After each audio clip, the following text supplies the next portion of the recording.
तर भिवंडी पालिका निवडणुकीचा प्रचार आता अंतिम टप्प्यात आलाय आणि आता आरोप प्रत्यारोपांचं सत्र सुरू झालंय। यामध्ये काँग्रेस भाजपमध्ये चांगली जुंपली आहे। एमआयएम हा पक्ष भाजपचा पिल्लू असल्याचा आरोप काँग्रेसने केलाय, तर अशा पिल्लांची आम्हाला गरज नसल्याचं प्रत्युत्तर भाजपनं दिलंय। एमआयएममुळे कोणाला किती फटका बसतो याकडेच आता सर्वांचं लक्ष लागलंय।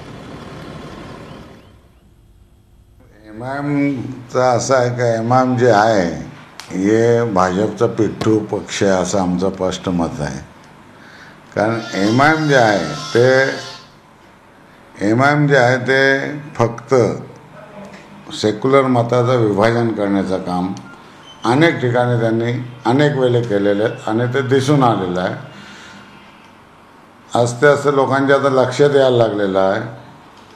जिथून एमआयएम निवडून येत होती तिथे आता एमआयएमचा सफाया व्हायला सुरुवात झाली। लोकशाहीमध्ये कोणी कोणाला मुद्दाम एंट्री देण्याचं काय भारतीय जनता पक्षाची भिवंडी का प्रॉपर्टी आहे का?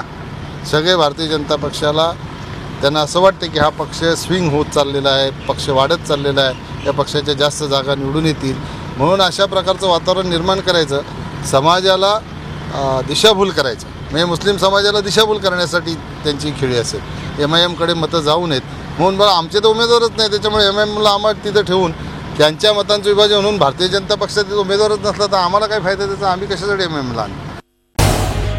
झी 24 तास रहा एक पाऊल पुढे।